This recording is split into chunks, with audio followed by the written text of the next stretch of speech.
Again, welcome. Great to see everybody. We're in a series at the moment called Tension. Can you feel it? Well, real faith in a real world. So we're talking in this series, and this is week 3 now, we're talking about what it means to have practical faith that actually addresses real issues and is relevant in the real world. I think probably perhaps the greatest test of anybody's spirituality, from whatever religious tradition you are, is kind of, does it work to some degree? And obviously we're all struggling with that. It's not like anybody has a spirituality that works perfectly, but we're trying to make it functional. We're trying to be real in the real world. And that's something I think we see in Jesus, living out a very real life, a very human life.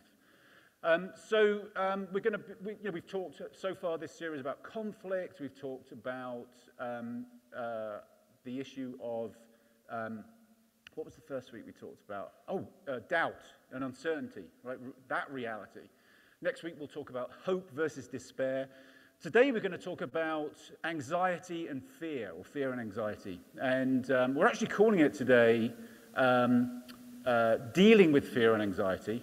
That implies, I think, or could imply, that I'm up here as some kind of master to show you and tell you how to deal with anxiety. But if we think about dealing, that isn't going to happen, let me tell you. If we think about the term dealing, I would say, yeah, I deal with a lot of anxiety. I'm a consumer and a peddler of anxiety, so I'm a dealer in that respect. So let's think of it more along those lines, perhaps. I don't want to bore you with my story. I've talked about my struggle with anxiety many times here, but it's been a genuine struggle. I struggle with generalized anxiety. I've experienced panic attacks and pretty intense social anxiety throughout my life. And if you can relate to that, you'll probably know that one of the sort of drawbacks of anxiety is you're only one step away from another anxiety episode, right? And you're very conscious of that. So you could be, what's going to happen? Am I going to get anxious? So you become anxious about being anxious. Has anybody ever experienced that? Or am I the only weirdo in the room, right? No.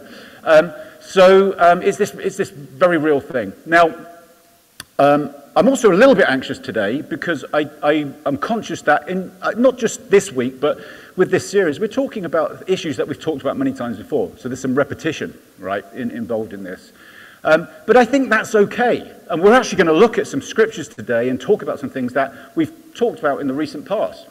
But again, I think that's okay. If you think about it, if whatever issue you're struggling with, whether it's anxiety, doubt, fear, whatever, if you watch a really great TED talk about it, or read a really great book about it, it's not like, okay, that's it, I've got it now, it's done. Actually, there's something involved in addressing these issues called practice, right? We grow, we practice certain techniques, certain exercises, things that help us grow over a process of time. So it's not just an instantaneous thing. So by definition, I think following Jesus means repetition. You can think about people who learn to play an instrument, or great athletes. They may be really skilled and really professional and sort of elite in many respects, but they still practice. There's that discipline of recognizing that we need to grow. We need to maintain certain healthy standards, and we need to grow as well. So, in that respect, I think repetition is a good thing. Now, again, you may not. This might not be your biggest struggle. You may not have an sort of intense relationship with anxiety. But I think we all worry about different things, don't we? There's plenty to worry about in the world generally.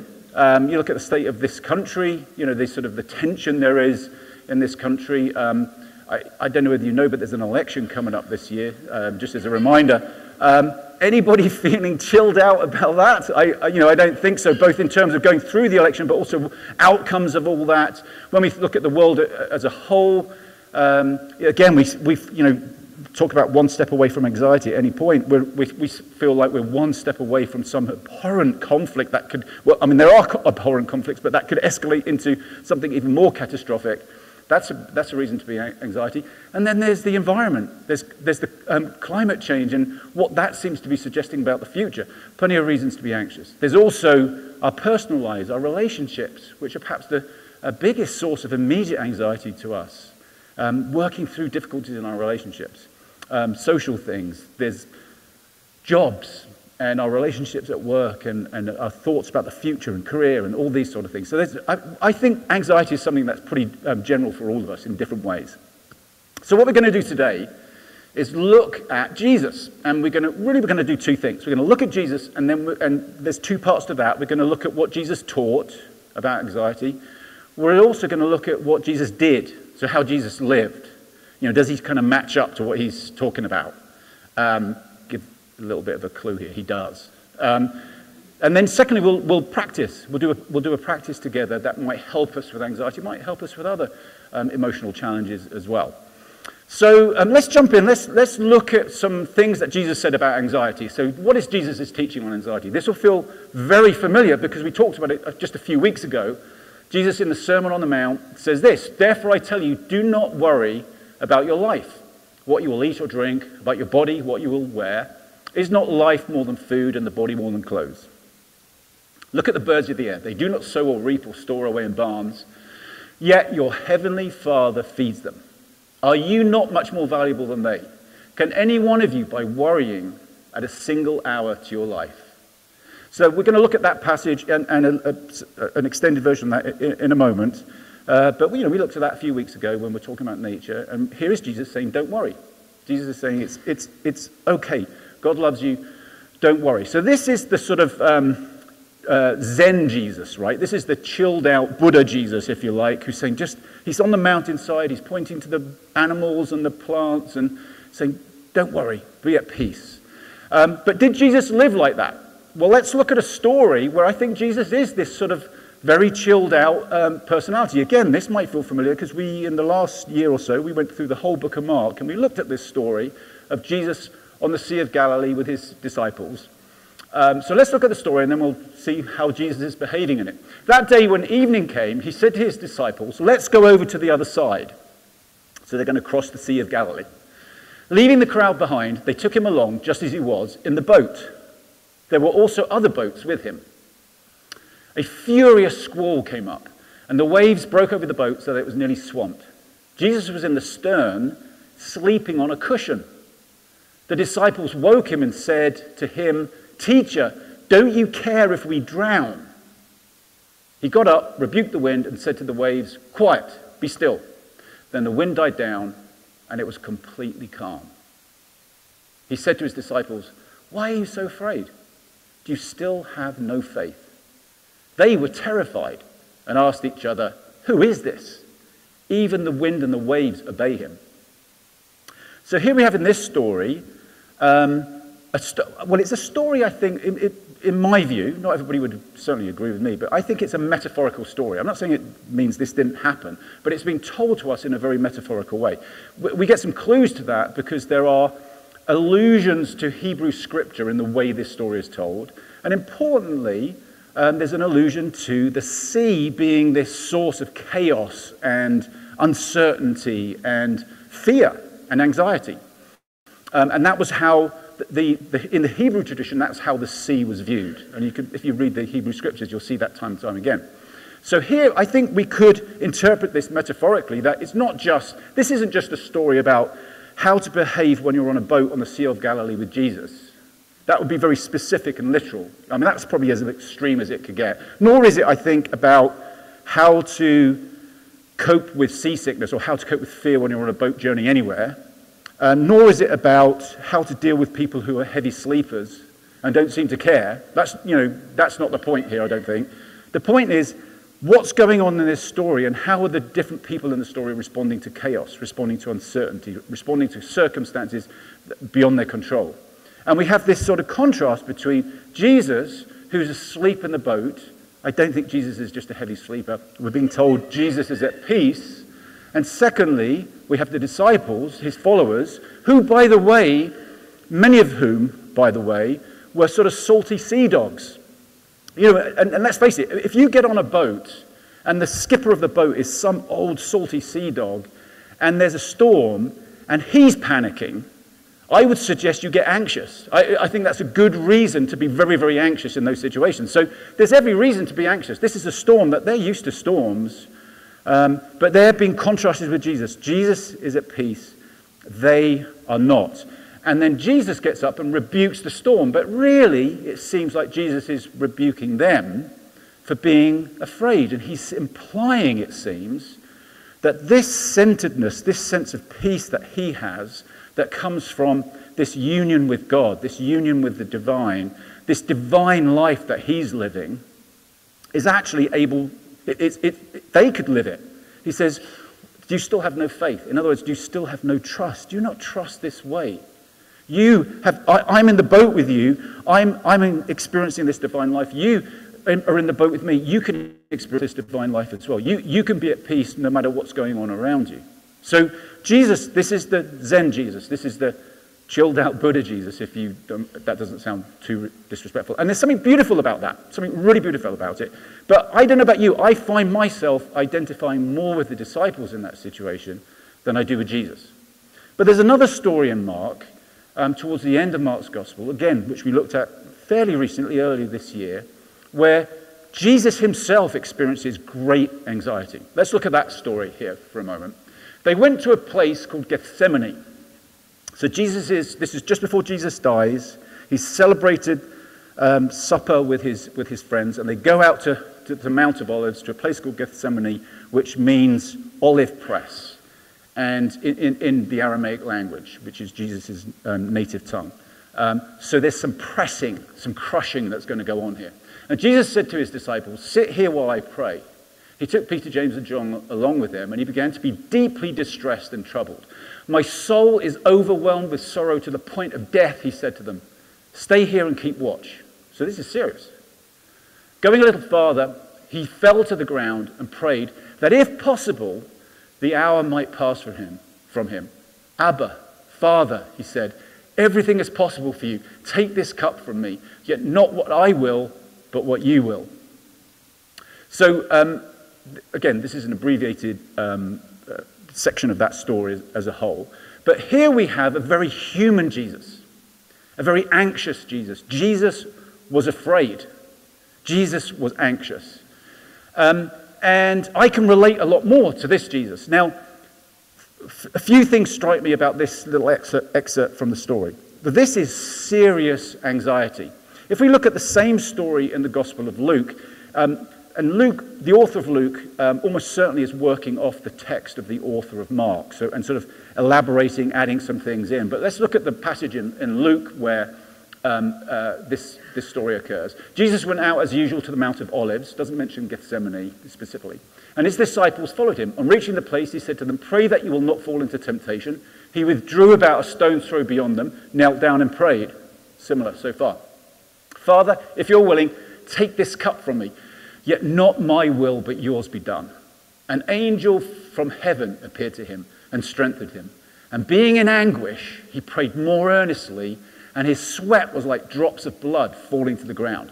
So here Luke, the author of Luke, is being even more graphic about the anxiety. I mean, some people have said this is a medical condition where, very rare, extreme medical condition where people literally sweat blood under extreme duress. I'm not sure it necessarily means that, as it seems, again, metaphorical. It's like drops of blood. But Jesus is so anxious, he's sweating. This is intense. And but also in Luke's gospel, there's no backing away from the intensity, but there is a little bit of an angel from heaven appeared to him. That's not in Mark's account. It seems like maybe the author of Luke is a little cautious about implying Jesus has been totally abandoned. However, in Mark, that's not there. If we go a little bit later on in Mark, the last words Jesus says, maybe we can go to that, Greg, now. At noon, darkness came over the whole land until 3 in the afternoon. And at 3 in the afternoon, Jesus cried out in a loud voice, "Eloi, Eloi, lema sabachthani," Aramaic again, which means, my God, why have you forsaken me?" And they were the last words of Jesus. So in Mark's gospel, there's this sense of abandonment. Doesn't necessarily mean Jesus is abandoned, but Jesus feels abandoned. And I don't know, again, if you struggle with anxiety, I know I felt like this, but part of anxiety is a very lonely place, right? Because we're all anxious about different things. I mean, if we're probably all anxious about the election, okay, so we have some connection, some unity over that. But if you struggle, I mentioned my struggle with social anxiety, there's nothing worse than being in a group of people who are all just having a load of fun. You just feel really, thank you for laughing. No, I'm joking, I'm totally joking. It's awful. You feel like you're the weirdo in the room, right? It's very isolating, it can be. And other forms of anxiety have the same kind of thing. Jesus feels really isolated here. We saw in the earlier account that his followers kind of desert, don't go with him. They're falling asleep. He's eventually abandoned. And again, here is Jesus being contrasted with the disciples. Jesus holds true despite his anxiety, while his disciples are fighting initially. That's their fear response. That's their anxious response. Defend, control.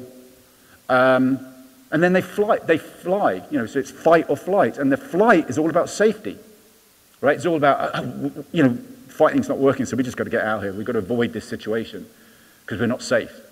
Jesus holds true. So Jesus is really anxious, but he holds true in it. And it's interesting that, I suppose the second thing that strikes me is Jesus says, not my will, but yours. Jesus seems to realize that his desires in these circumstances are not going to be fulfilled. He lets go. And we'll get into this in a little bit more in a practice. But he lets go. Like he could have said, okay, God, please, what about if the religious authorities would accept me and love me? We could all live happily ever after. I mean, that's not going to happen. That's just not going to happen. What if I could just maintain some safety? What if I wasn't going to get hurt in these circumstances? That's not going to happen. What if I could at least have some control, at least some power in this, some decision making that would protect me a little bit? It's not going to happen in these circumstances. And so here we have Jesus letting go of things that are actually really good, healthy desires. Nothing wrong with those desires. And somehow in anxiety, letting go seems to be an important thing. We have demands or expectations about how the circumstances should be that perhaps we need to let go of in order to find a different kind of peace. And then the third thing we notice about this is, I think, or the third thing that strikes me about the Mark passage is Jesus' use of the term Abba. You noticed it probably already. There's lots of Aramaic, Jesus' mother tongue, coming through in this account by Mark. And Abba is one of them. Abba is a word meaning father. It's kind of an intimate word. Some people have said it's like daddy. That's probably not particularly accurate, to be honest. But it's a very sort of intimate, you would use it with close family members. It would be, it's not like father, it's father. And this was not that common a metaphor. Clearly, when we call God Father, it's a metaphor, right? We've got to be careful about that because then we start gendering God and we start making God a certain kind of authoritarian character and a person and all that kind of stuff, which isn't necessarily always helpful by any means. But Jesus is introducing a metaphor that was quite revolutionary at the time because in the Hebrew tradition, God wasn't called Father that much. In fact, God would say things like, I was a husband to you, and things like that. But here it's like, Father, and we're God's children. We belong. We're included. We're part of something bigger. We're loved. We're treasured. There's something very beautiful about this, and that's how Jesus responds to God in this moment of crisis. And we're going to come back to that in a second, because we're going to look now at that passage where Jesus is teaching. So what we have here is Jesus teaching about anxiety, but actually living this out and saying, you can live this way too. So let's go back to that teaching, and we'll just sort of expand on it a little bit. And we'll touch on a couple of issues, then we're going to do a practice together. Therefore, I tell you, do not worry about your life, what you will eat or drink, or about your body, what you will wear. Is not life more than food, and the body more than clothes? Look at the birds of the air. They do not sow or reap, or store away in barns, and yet your heavenly Father feeds them. Are you not much more valuable than they? Can any one of you, by worrying, add a single hour to your life? He goes on. And why do you worry about your clothes? See how the flowers of the field grow? They do not labor or spin, yet I tell you, not even Solomon, in all his splendor, was dressed like one of these. If that is how God clothes the grass of the field, which is here today and tomorrow is thrown into the fire, will he not much more clothe you, you of little faith? So do not worry, saying, what shall we eat? What shall we drink? Or what shall we wear? For the pagans run after these things. And your heavenly Father, he would have said, Abba. Jesus would have spoken in Aramaic on the mountainside, talking to the people. Your heavenly Abba knows that you need them. But seek first his kingdom and his righteousness, and all these things will be given to you as well. Therefore, do not worry about tomorrow. I love this bit. For tomorrow will worry about itself. Each day has enough trouble of its own. Right? So Jesus here isn't saying, hey, just chill out. There's no real problem. He's saying, no, there's trouble. There's difficulty. He's not saying life's going to be easy. He's not inferring that at all. Let's just look at a couple of things from this passage that I think are significant. Jesus seems to be saying, don't worry about the future. He's not saying, don't think about the future. Not saying, don't plan for the future. Just saying, don't worry about the future. We tend to worry about the future, right? I think by inference, Jesus is also saying, don't worry about the past.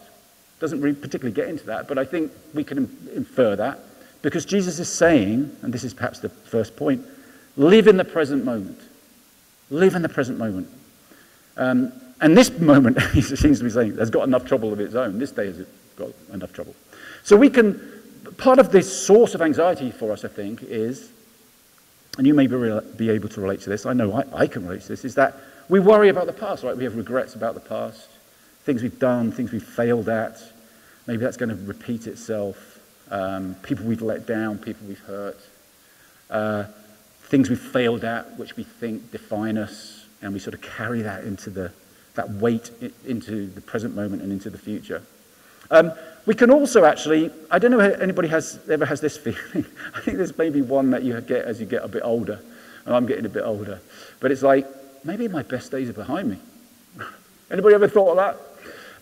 Well, you don't have to put your hand up. That was as good as it got. I mean, or as good as it gets. Or maybe my time has come, kind of thing. And we can worry. The glory days, and do you remember when? And we're living in the past, and it's just causing us angst and dragging us back. Likewise, we can worry about the future. I mean, I think who isn't worried about the future? So I think we can all relate to that. And the trouble with worrying about the future is, the future could be anything. Like you can think of the worst, like think of a circumstance that's going on now, and how that could escalate out of control. Well, there's no end to how we can make that escalate in our minds, how terrible it's going to get.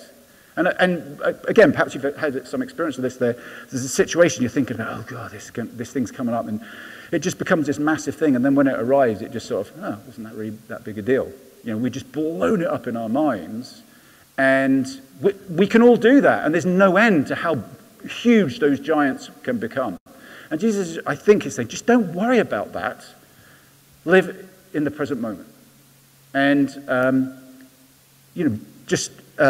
don't think Jesus, again, is saying, don't worry. I mean, interestingly, he points to the birds of the air, right? Points to the birds. Did you know that a chickadee, little chickadee birds, they take about 16 days to nurture their young. They fledge after about 16 days. In that time, they collect, the chickadee collects between 5,000 and 10,000 caterpillars to feed the clutch.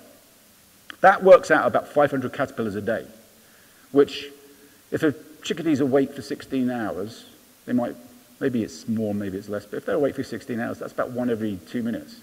That's a lot of work. I mean, that chickadee is planning for the future. It's investing in its, the birds of the air invest in the future. They're thinking about the future. But they're kind of relaxed, if you like. They're part of a sustaining system. There will be caterpillars, as long as climate change doesn't take over. There will be trees that are hosts for the caterpillars. My young will be fed. They're part of a system. And Jesus, and plants, plants don't even get to fly around anywhere. They just wait for it to come to them. The water, the nutrients from the soil, no pun intended. So they're part of something nurturing and systemic. And Jesus, I think, is alluding to this when he uses the term Father, Abba. So that's the second point really we can take from this passage. I mean, there's loads more. But he's saying, your Heavenly Father, your Abba, you are part of, you're children of God. You're part of a system, in the metaphor of family, that is nurturing and nourishing. If you knew that, you could perhaps begin to let go of some of these demands. I've got to have certainty, I've got to have safety, I've got to have control, I've got to have whatever it is. And learning to live, Jesus seems to be saying, learning to live in the context of that system, that nurturing system. Even though at times we don't think it's there. Like with Jesus, my God, why have you forsaken me? At times it just feels like it's not there. But Jesus is teaching us it is there. It is there. So let's look at some takeaways from this, perhaps, or some things to at least. Thanks, Greg. This scripture, the writers of the Christian scriptures, Paul especially, in the early church fathers wrote a lot about Abba, but Paul, as one of the writers that appears in the Christian scriptures, uses this term in Romans and also in Galatians. We'll just look at this one. For all who are led by the Spirit of God are children of God. For you did not receive a spirit of slavery to fall back into fear, but you received a spirit of adoption.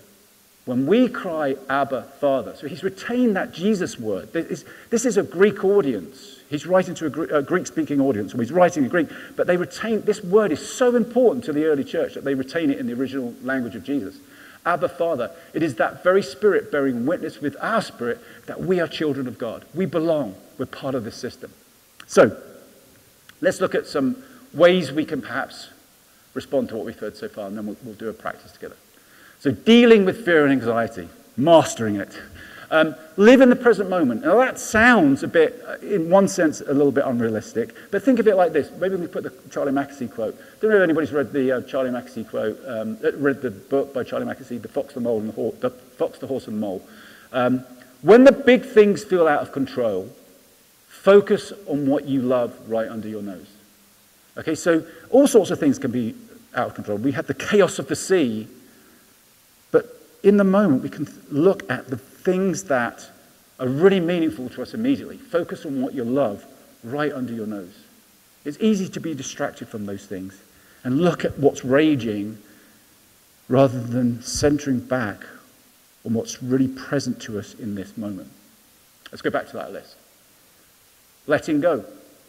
So, letting go of our demands and our expectations about what outcomes should be. We're going to do an exercise that addresses that in a second.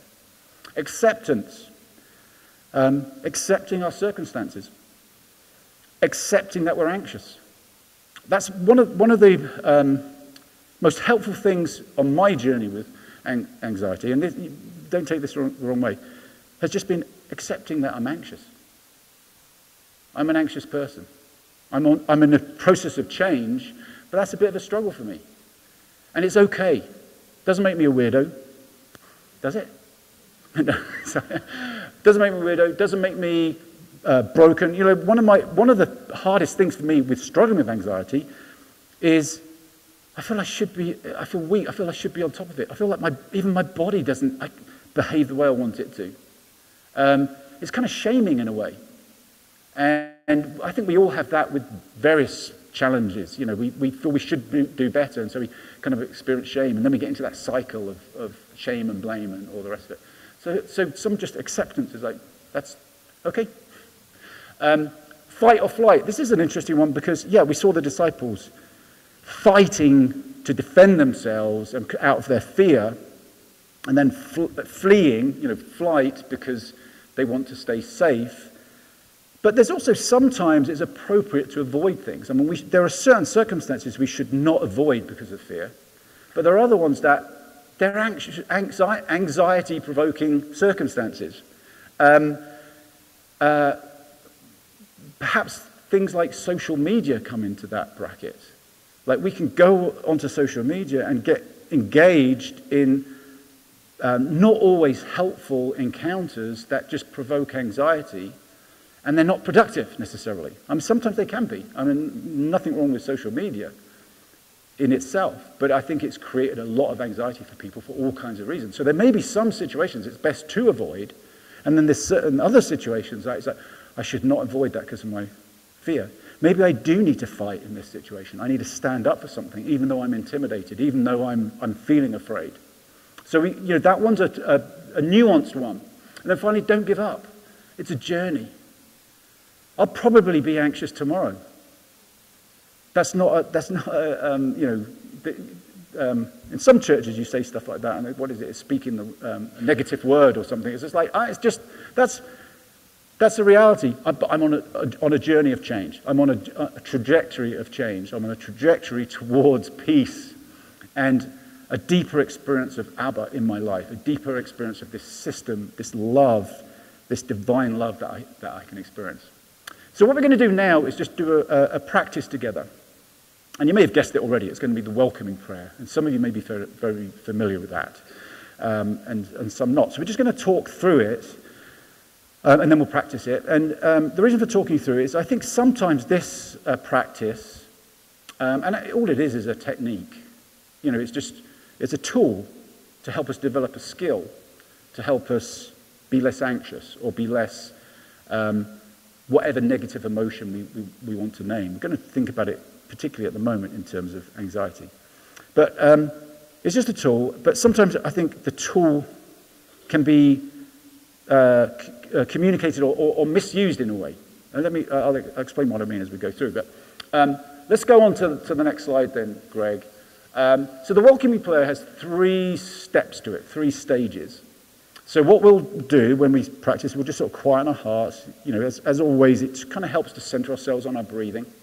When we do that breathing exercise of just focusing on our breathing, I mean, physiologically, just that, no matter what your spirituality, no matter why you're doing it or what you're thinking about while you're doing it, when we focus on our breathing, there's a reflex reaction that causes us just to calm down.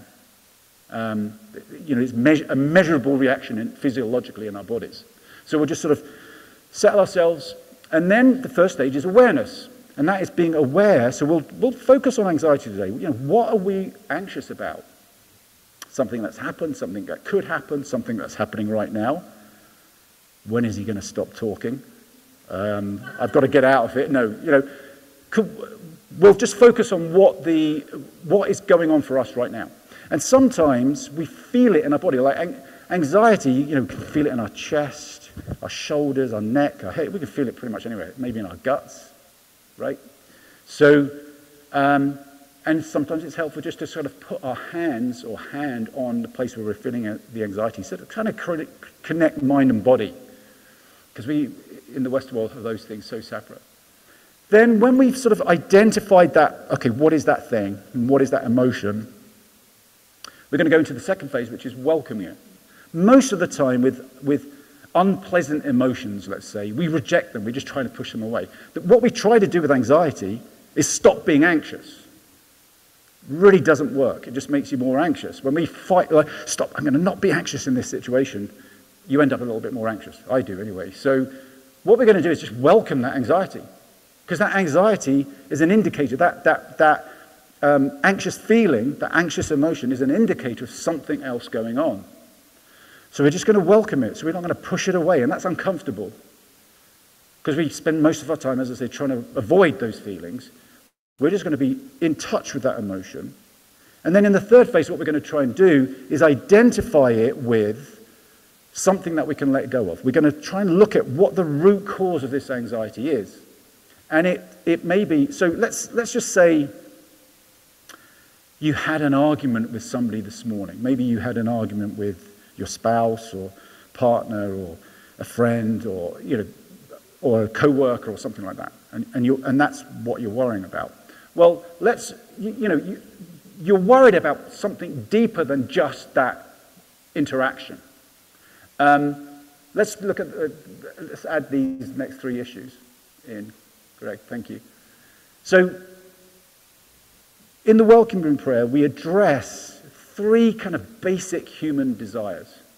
The premise is that most of our emotions are connected to one of these 3 basic desires. And you can see that they're sort of couplets to try and be more comprehensive. So the first one is safety and security. That argument this morning might make us, we just don't feel very secure. Maybe they're going to leave us. Maybe they're going to fire us. Maybe there's the issue could be safety and security, right? I think we can see how those go together. Or it could be esteem and affection. Now, when we think of esteem and affection, when I think about my wife, I'm not really too worried about being held in high esteem. I mean, I don't want to be in low esteem, I guess, but I'm really worried about affection. I want her to feel affectionate towards me. I want her to love me. But, perhaps with co-workers and things like that, it's more to do with esteem. So it's that issue of being loved, being respected, being esteemed. And then power and control. Are we in a situation where we just don't have any control anymore and it's making us anxious? And we want power. Now, all these three things, these human desires, are not bad. They're not bad. It's not wrong to want them or to desire them. I mean, they're all actually very healthy if you think about it. Like, in any relationship, you should feel safe and secure. In any relationship, you should be loved. In any relationship, you should have some control, right? We shouldn't be powerless in a relationship, right? So they're all really good, healthy things. The problem is, and here we go back to Jesus in the Garden of Gethsemane, is like, we're not always going to get them. They're not, in many situations, they're just not going to happen. So what we're doing here is we're not letting go of the desire. We're not letting go of the reality that those are good things. What we're doing is we're just letting go of the demand. We're not getting loved in that situation. We're not being respected in that situation. We can't make it happen. We don't have control in that situation. We're not actually safe in that situation. We may need to take some action by withdrawing. Doesn't mean you just stay in an abusive situation. We may have to take action based on any one of these things. But in the welcome prayer, what we're doing is letting go of the demand for that in that situation in order that we can just let it go. It's not working. It's not happening. So we don't have control over it, so we're just going to let it go. Like Jesus in the Garden of Gethsemane saying, not my will, just letting go. And it's a way of experiencing some catharsis, experiencing some peace in anxious times. So what we're going to do is we're going to practice this. So Greg's going to put the lights down. So I think it'd be helpful to close our eyes and let's just focus on our breathing. If nothing else, we just get a minute to relax. And that's a good thing. We can just breathe in God's love, that Abba love, and breathe out our tension and our fears and our anxiety. And breathe in that system that we're part of, that nurturing divine love that makes us safe. And breathe out fear. And then just let your mind identify, what do you feel anxious about?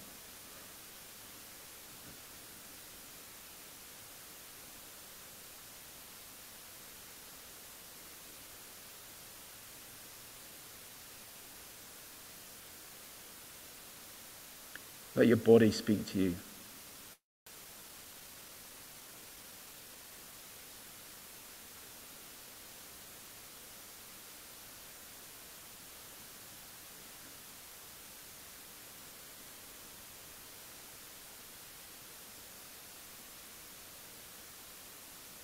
As I mentioned, if you need to put your hand on the place where you feel anxious or feel anxious, do that.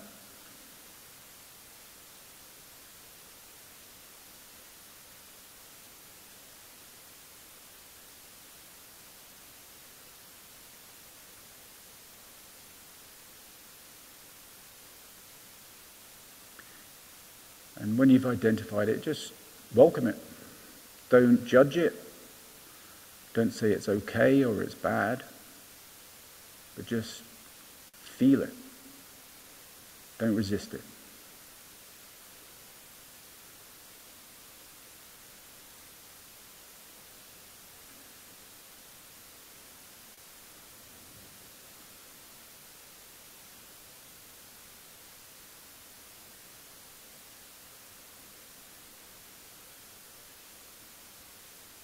You may feel yourself getting even more anxious as you welcome it. That's okay.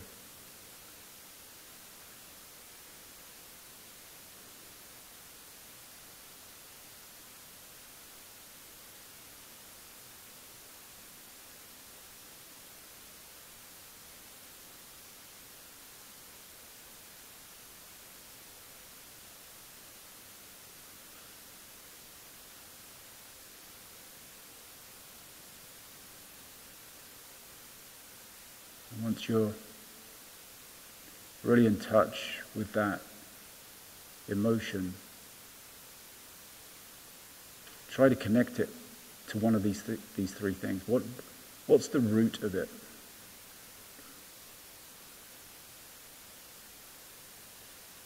Is it safety and security? Is it esteem and affection? Is it power and control?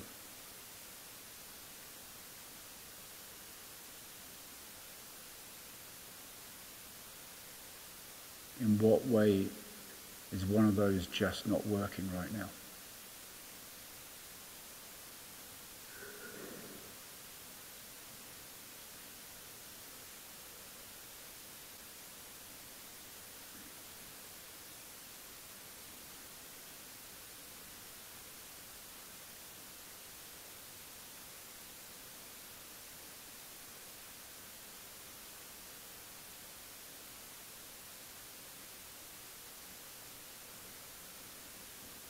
Once you've identified that,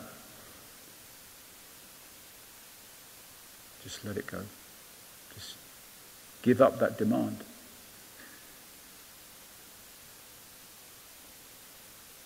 Open your hands rather than gripping that thing. Release it.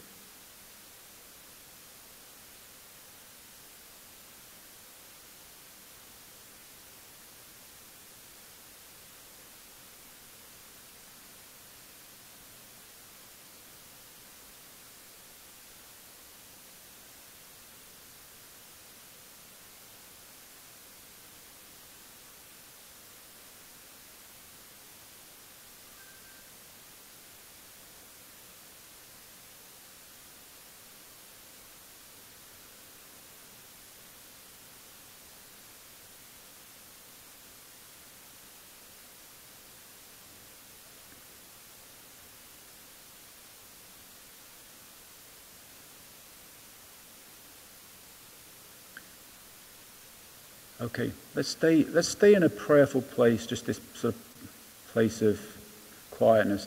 If the band could come back up, that would be great. As always, we're going to go into a time of communion.